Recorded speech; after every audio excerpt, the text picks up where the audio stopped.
esse mundo espiritual ele coexiste com o mundo físico, certo? Sim.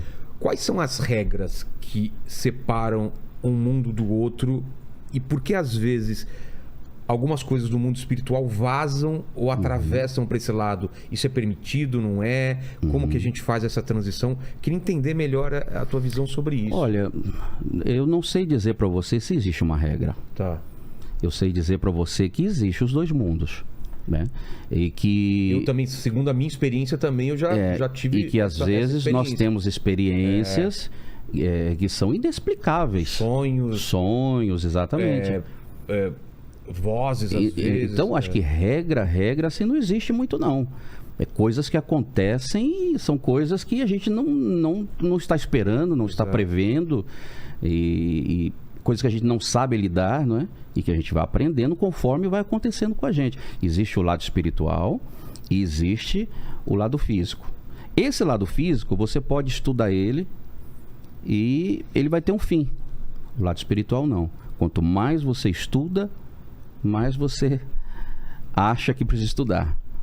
E como a gente identificar esses desdobramentos do mundo espiritual para o mundo físico? Porque tem muita gente que acha que a doença é física e às vezes ela é espiritual, né? Sim. Bom, isso acontece muito. Pessoas que me procuram, né? Eu tô doente, eu tô doente e... É assim, geralmente a pessoa vai... no mundo físico, ela vai até o fim. Então ela vai no médico, você está doente. Primeira coisa, você vai no médico. Então, o que é o normal? O médico vai te pedir um exame. Se ele não encontrar, ele vai te pedir outro exame. Até que ele vai dizer, olha, eu vou te dar um diagnóstico. Você tem isso aqui. Então, a partir do momento que ele encontra o diagnóstico, ele te dá um remédio. Exato. Entendeu? Um remédio. Tratamento. Faz o tratamento. Então, tem gente que vai, procura. Às vezes, a pessoa não tem nada... Ela tem o sintoma, o médico diz, mas não dá nada aos seus exames. Mas a pessoa tem o sintoma.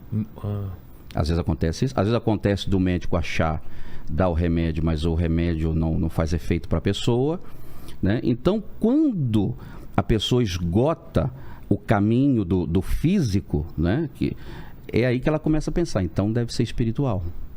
Né? Deve ser espiritual.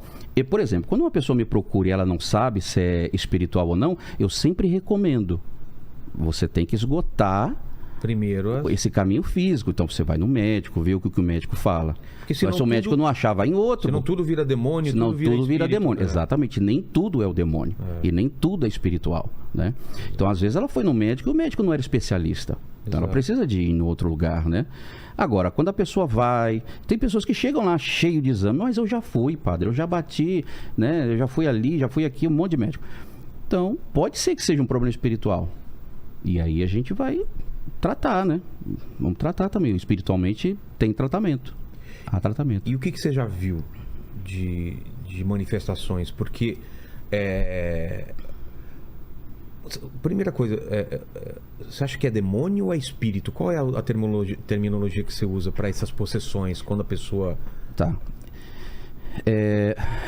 A gente pode dizer que são demônios, né?